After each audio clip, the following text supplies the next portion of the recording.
మిక్కిలి ప్రియమైన దేవుని బిడ్డలారా, ఈ దినము నేను వాక్యమును బోధించడానికి ఎన్నుకున్న అంశం చాలా మృదువైన అంశం, చాలా సున్నితమైనది. అది ఏమిటి అంటే ప్రియులరా, విశ్వాసం. ఇది చాలా కామన్గా అనేక మంది దైవజనులు చెప్పే వాక్యమని మీరు తీసుకోవద్దని మనవి చేస్తున్నాను. ఈరోజు నేను ఈ విశ్వాసము అనేది వాక్యము మీద ఉంచవలసిన విశ్వాసమును గురించి మాట్లాడుతున్నాను. Believe the scriptures, trust on the scriptures. దేవుని వాక్యమును నమ్మండి, దేవుని వాక్యము మీద విశ్వాసం ఉంచండి. చాలా సందర్భాల్లో దేవుని మీద విశ్వాసం ఉంచుతాం, వాక్యము మీద విశ్వాసం ఉంచలేం, లేఖనాల మీద విశ్వాసం ఉంచలేం. బైబిల్లో ఉన్న విషయాలను క్షుణ్ణముగా పరిశీలన చేయడానికి విశ్వాసము ఉంచలేము. మనుషుల మీద విశ్వాసము ఉంచగలం, పెద్దల మీద విశ్వాసం, తల్లిదండ్రుల మీద, పిల్లల మీద మీ విశ్వాసాలు ఉన్నాయి. కానీ ఈ దినాన్ని నేను చెప్తున్నాను, వాక్యము మీద విశ్వాసం చాలా ఎంత ఆశీర్వాదకరమో తెలుసా ప్రియులారా. వాక్యమును నమ్మడములో ఉన్న దీవెన. చాలా విషయాలు నమ్మిన వాక్యమును నమ్మండి ప్రియులారా. ఎందుకంటే ఆ వాక్యమే దేవుడు కాబట్టి. దేవుడిని ప్రక్కన పెట్టేసి లేక దేవుని మీదే విశ్వాసం ఉంచేసి ఏదో ఒక కోణములోనే మనం ఆలోచన చేయడము కాదు. If you are believer in the scripture, నీవు వాక్యములో ఒకవేళ నమ్మకస్తురాలువు, నమ్మకస్తుడువు, నీవు విశ్వాసం ఉంచగలిగితే నీవు దేవుని మీద విశ్వాసం ఉంచగలిగినట్టే. ఈరోజు ఒక 2 మాటల్లో మీకు నేను వివరించే ప్రయత్నమును నేను చేస్తున్నాను. ద్వితీయోపదేశకాండం 28వ అధ్యాయం అనేసరికి అద్భుతమైన ఆశీర్వాదాలు. జీవితానికి చాలినన్ని ఆశీర్వాదాలు.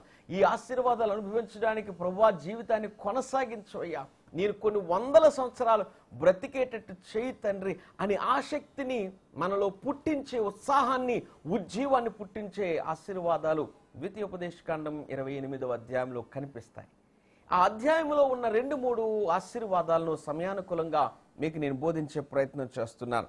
అందులో కనబడుతున్న 5వ వచనం, ద్వితీయోపదేశకాండం 28వ అధ్యాయం 5వ వచనమును ఒకసారి చదువుతున్నాను. గంపయు నీ పిండి పిసుకు నీ తొట్టియు దీవించబడును. ప్రియులారా, బైబిల్ గ్రంథములో ఈ ద్వితీయోపదేశకాండములో ఉన్న ఈ వచనం ఎన్ని కుటుంబాలలో ఆశీర్వాదకరముగా ఉన్నాయి, ఎంతమంది ఈ దీవెనకరమైన వాటి కొరకు వాక్యమును నేను అలాగనే నా జీవితమునకు ఆశీర్వాదకరముగా నేను అనుభవించాలి, వాక్యము ఉన్నది ఉన్నట్టుగానే నేను ఆశీర్వదించబడాలని కోరుకునేవారు చాలా తక్కువ మంది. వాక్యానుసారమైన దీవెన నిజమైన దీవెన ప్రియులారా. గంపయు పిండె పెసుకుని తొట్టియు దీవించబడును. బైబిల్ గ్రంథములో ఒక చిన్న చరిత్ర ఉన్నది. మొదటి రాజుల గ్రంథము 17వ అధ్యాయము 8 నుండి మనం చదివినట్లయితే, సారెపతు అనే ఊరిలో ఒక విధవరాల దగ్గర దేవుడు చేసిన అద్భుతమైన కార్యం. అక్కడ మనము చదివినట్లయితే అక్కడ దైవజనుడు ఆమెను అడుగుతాడు, అమ్మా మొదటిగా నాకు ఒక అప్పమును చేసి తీసుకొని రాగలవా? ఆమె ఇచ్చిన సమాధానము 12వ వచనంలో కనబడుతుంది. అయ్యా, మా ఇంట పట్టెడు పిండి కొంచెము నూనె. పట్టెడు అంటే ఆ దేశంలో ఉన్న ఒక కొలత. మనము ఉపయోగించే కేజీ, అర కేజీ, లీటర్ ఎలాగనైతే మనము ఒక కొలమానమును చెప్తామో అలాగనే వారి దేశంలో ఉపయోగిస్తున్న మాట పట్టెడు పిండి కొంచెము నూనె. ప్రియులారా, ఆమె మాటలను దేవుడు ఆశీర్వదించడానికి ఈ దైవజనులను దేవుడు ఉపయోగించుకున్నాడు. ఆ గంపయు పిండి పిసుకు తొట్టె, ఆ గంపలో ఉన్న పిండి తరిగిపోలేదని ఉన్నది. ఎంత ఆశీర్వాదం! ఎంత ఉన్నది అంటే తీస్తున్నప్పుడు ఆ గంపలో ఎంతైతే ఉందో, అనగా ఎప్పుడు చూసినా అందులో పట్టెడు పిండి మాత్రమే ఉంది. అందులో ఏదో విపరీతముగా చాలా ఎక్కువ ఊరిపోయిందని అనుకోకండి. తీసినప్పుడు మరలా పట్టెడు, మరలా తీసినప్పుడు మరలా పట్టెడు, మరలా తీసినప్పుడు ఎంత తీసినా అందులో పట్టెడు మాత్రమే ఉంటుంది. నూనె బుడ్డిలో ఉన్న నూనె కొంచెము వంపినప్పుడు ఆ నూనెను అంతా వాడినా అందులో మరలా కొంచెం ఎంతైతే ఉందో మరలా అంతా. దేశమందంతటా కరువుతో మరణమును అనేక మంది రుచి చూశారు. కానీ అనేకమైన దినములు, సంవత్సరముల కొలది ఈ సారెపతులో ఉన్న ఈ విధవరాలు ఇంట మరణము గాని, ఈ ఇంట ఆకలి గాని లేని ఉన్నతమైన స్థితి దేవుడు ఆమెకి ఇచ్చారు. ఎందుకంటే వాక్య నెరవేర్పు జరుగుతూ ఉన్నది కాబట్టి. నీ వాక్యము నా ఎడల నెరవేరేటట్టు చేయి తండ్రి. ఇదిగో నేను ఈ వాక్యమును పట్టుకుంటున్నాను, ఈమె ఈ యొక్క వాక్యమును బట్టి ఆమెను ఆశీర్వదించినట్టుగా నన్ను దీవించు. ప్రియులారా, అక్కడ చక్కనైన మాట 15వ వచనంలో కనబడుతుంది. ఆమె వెళ్ళి ఏలియా చెప్పినట్లు చేసెను. ఏమిటి దైవజనుడైన ఏలియా చెప్పారు అంటే, నాకు మొదట అప్పమును చేసే తీసుకునిరా. వాక్యము మీద విశ్వాసం, మాటపై విశ్వాసం, దేవుని యొక్క వాక్యములో ఉన్న ఆంతర్యాలపై విశ్వాసం ఎప్పుడైతే మనం కలిగి ఉంటామో అది దేవుడు నెరవేర్చడానికి ఇష్టపడతారు.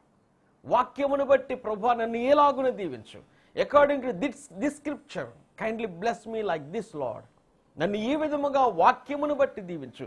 నీ వాక్యము నమ్మదగిన పడుతున్నాను. దేవుడు ఆహారమును ఆశీర్వదించి, ఏ ఆహారమును అంటే దేవుని యొక్క చేతిలోనికి రాబడిన ఆహారం. ప్రయత్నము ఒకటి చెయ్యాలి. దేవుడు ప్రయత్నమును ఆశీర్వదించే దేవుడు. ప్రయత్నములు లేకుండా ప్రభువా నన్ను దీవించంటే దేవుడు నిన్నేమి ఏ రకముగా దీవించగలడు? ప్రయత్నము నీవు చేయాలి, దేవుని మీద ఆధారపడాలి. నీవు చేయు ప్రయత్నములన్నింటిలో నీకు మేలు కలిగినట్లు దేవుడు ఆజ్ఞాపించేటట్టుగా, ప్రభువా ఇదిగో ఈ ప్రయత్నము చేస్తున్నానయ్యా, నన్ను దీవించు. బైబిల్ గ్రంథంలో ఎన్నో ప్రయత్నాలు దేవుడు ఆయా ప్రయత్నాలను ఆశీర్వదించారు. ఒకానొక సందర్భములో బైబిల్లో ఒక ఇనుముతో చేయబడిన గొడ్డలి నీటిలో పడిపోతే అక్కడ ఒక ప్రయత్నము చేయబడ్డది. ఆ నీటిలో పడిపోయిన గొడ్డలి మరలా పైకి రావడానికి ఒక ప్రయత్నం. నరకబడిన ఒక ఆకు, ఒక కొమ్మ, చెట్టు కొమ్మ అందులో వేసినప్పుడు మునిగిపోయిన ఆ యొక్క గొడ్డలి, ఇనుముతో చేయబడిన గొడ్డలి పైకి వచ్చింది. Praise the lord. ప్రయత్నము ప్రియులారా, దేవుని నామములో నీవు ఒక ప్రయత్నము చేయి. మహాబలార్జుడైన గొలియాతు ఎదురుగా ఉన్నాడు, దావీదు బాలుడు. కానీ ఈ బాలుడు ఒక చిన్న రాయి వేసే ఒక ప్రయత్నము చేశాడు. అయ్యా, నీ పక్షమున నేను యుద్ధము చేస్తున్నాను, నీ వైపుగా నేను ఉన్నాను, ఇదిగో నా ఎదుటిగా నిలబడిన గొలియాతుగాడిని జయించడానికి ఈ చిన్న ప్రయత్నం, ఒక చిన్న రాయి దేవుడు అద్భుతము చేశాడు. ప్రియులారా, నీవు చేయు ప్రయత్నములన్నింటిలో నీకు మేలు కలుగునట్లు దేవుడు ఆజ్ఞాపించడానికి ఆయన సిద్ధం. Are you ready to receive that? దాన్ని నీవు పొందడానికి సిద్ధముగా ఉన్నావా? దేవుని వాక్యములో సెలవిస్తున్న రీతిగా వాక్యము మీద ఆధారపడి బ్రతుకుదాం. వాక్యము మన జీవితంలో నెరవేరేటట్టుగా చూసుకుందాం. వాక్యమును బట్టి మనలను మనము కట్టుకోవడానికి సిద్ధపడదాం. వాక్యము ఎలాగనైతే ఉందో ప్రభు అలాంటి ఆశీర్వాదము నాకు దయచేయి. వాక్యము మీద విశ్వాసం ఉంచండి, వాక్యముతో నడవండి, వాక్యములో బ్రతకండి. వాక్యము నెరవేరబడేటట్టుగా, లేఖనము నెరవేరబడేటట్టుగా నీ బ్రతుకును నీవు సరి చేసుకోగలిగితే మిక్కిలి ప్రియులరా, మీ జీవితాల ఆశీర్వాదకరమైన ఘట్టాల్లోనికి మీరు ప్రవేశిస్తారు. బైబిల్ కాలేజీలో మేము వాక్యాన్ని నేర్పిస్తున్నాం.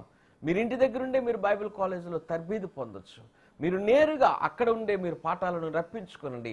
దేవుడు మిమ్మల్ని బహుగా ఆశీర్వదిస్తారు. పాఠాలను చదవండి, వాక్యమును చదవండి, చరిత్రను చదవండి, బైబిల్లో ఉన్న మర్మాలను తెలుసుకోండి, సువార్త బోధించడం గురించి తెలుసుకోండి, ప్రసంగాలు ఏ విధముగా చేయాలో తెలుసుకోండి. క్రిస్టాలజీ, హెర్మటాలజీ, న్యూమటాలజీ, ఆంథ్రోపాలజీ, ఎస్కిటాలజీ, అనేకమైన శాస్త్రాల గురించిన లేఖనాలను మీరు తెలుసుకోనండి. బైబిల్లో ఉన్న సత్యాలను విరివిగా తెలుసుకొని అనేక మందికి పంచండి. అనేక మంది వాక్యానుసారముగా జీవించేటట్టుగా చేసే బాధ్యత నీది. ముందుగా నీ వాక్యమును నేర్చుకో, వాక్యానుసారముగా బ్రతుకు. గంపయు నీ పిండి పిసుకు తొట్టియు దీవించబడును. వాక్యం ఎక్కడుందయ్యా? నా ఎడలు నెరవేరాలి. ఇదిగో గాఢాంధకారపు లోయలో నేను సంచరించిన ఏ అపాయం నాకు భయపడనన్నది కదయ్యా, కానీ నాకు భయం ఉందయ్యా. నీ వాక్యమును బట్టి నన్ను దీవించు తండ్రి. నా పిల్లల యొక్క భవిష్యత్తు ఇలాగుందయ్యా, నన్ను ఇలాగను వాక్యమును బట్టి దీవించు తండ్రి. నాకు సేద తీర్చేవారు ఎవరు లేరు, ఓదార్చేవారు లేరయ్యా. పచ్చిక బయలులో నన్ను పరుండబెట్టి శాంతికరమైన జలముల యొద్ద నడిపించి నాకు సేద తీర్చే నా తండ్రి, నీ వాక్యములో ఉన్నట్టు నాకు చేయవా ప్రభువా. నీవు అలాగను ప్రార్థన చేయి. దేవుని యొక్క వాక్యమును విరివిగా తెలుసుకొని విరివిగా దేవుని యొక్క వాక్యములో ఎదగాలని మీ అందరికీ నీ ప్రేమతో మనవి చేస్తూ, దేవుని చిత్తమైతే మరొక అద్భుతమైన సందేశంతో వచ్చే వారం మనం కలవబోతున్నాం. ఈ కార్యక్రమాన్ని మీరు మిస్ అవ్వద్దు. బైబిల్ మర్మాలతో కూడిన దైవాంశాలను మీకు మేము బోధించడానికి సిద్ధపడి మీ మధ్య నిలబడుతున్నాం. ఈ కార్యక్రమాన్ని ప్రేమించండి, ప్రార్థన చేయండి, ప్రోత్సహించండి. దేవుడు మిమ్మల్ని ప్రేరేపిస్తే దేవుని యొక్క కార్యక్రమం కొనసాగడానికి మీరు ప్రార్థన చేయాలని మనం చేస్తున్నాను. ప్రార్థన చేసుకుందాం. జీవము కలిగిన మా తండ్రి, మా నాథ, ఇదిగో నీ వాక్యమును బట్టి మరొకసారి నీ వైపు తేరి చూస్తూ ఉన్నాను. మా బ్రతుకుల్లో చాలిన దేవుడవు, నీ వాక్యమునిచ్చి ఆదరించే దేవుడవు అయ్యా. ఇదిగో మమ్మల్ని కట్టండి, స్థిరపరచండి, వాడుకోనండి. నీ వాక్యానుసారమైన ఆశీర్వాదాలు నా ప్రియ బిడ్డలందరికీ దయచేయమని యేసయ్య నామములో అడుగుచున్నాము తండ్రి. ఆమేన్.